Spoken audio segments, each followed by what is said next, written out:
Ex-FBI intel chief says DOJ has no case against Trump.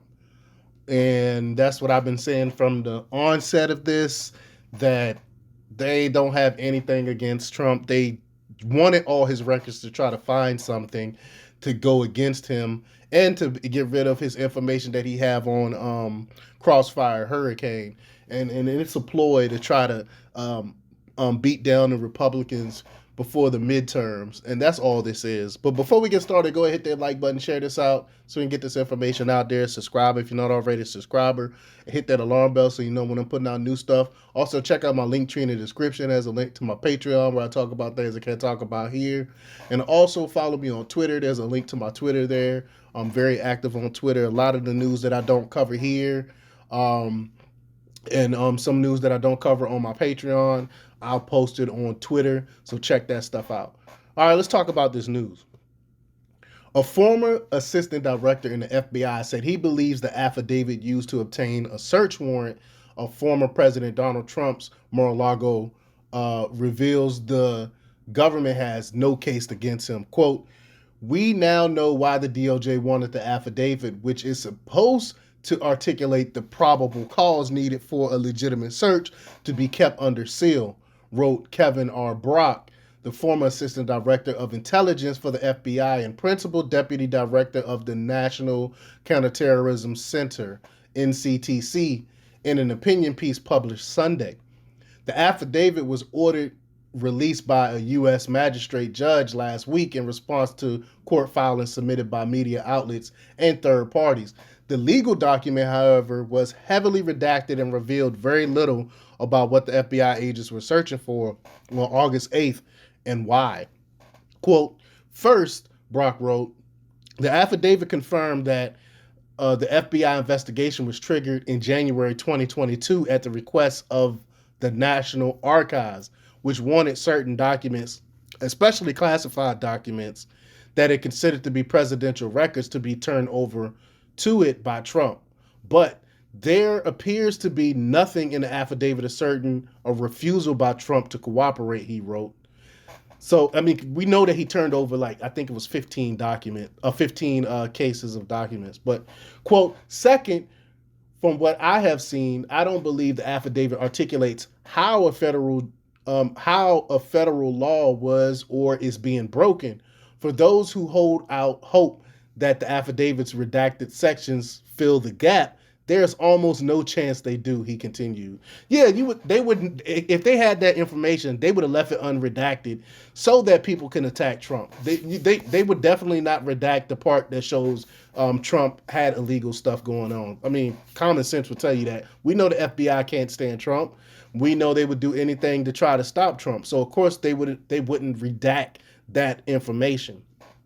The legal documents probable cause argument only deal with, quote, "half of what is needed to show a probable violation of the federal statutes that are cited in the warrant," Brock wrote, adding that based on his experience, it's unlikely the government will release more of the redacted portions of the affidavit.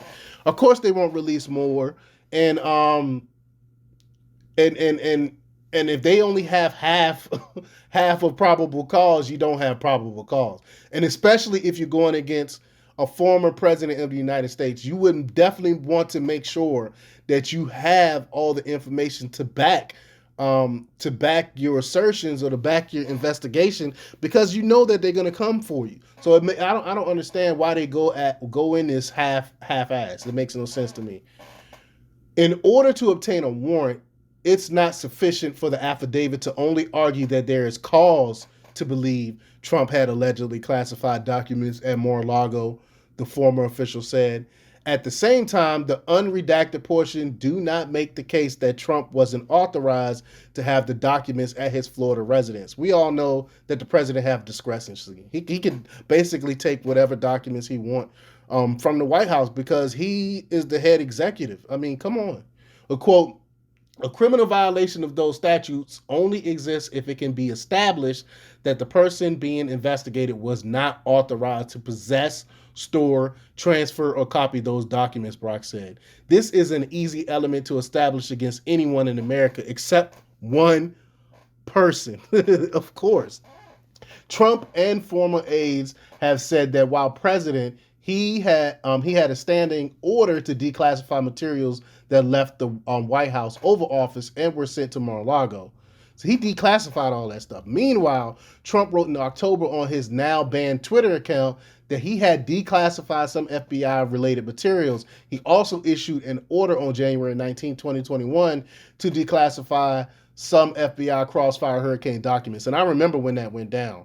The quote, as president, he had broad legal intimidating authority established by law and court determinations to classify any and all documents to determine what is and is not a presidential record. Brock wrote, and this was a rule. This is into law. This was ruled already that the president has this authority. So what are they really investigating? What are they really doing?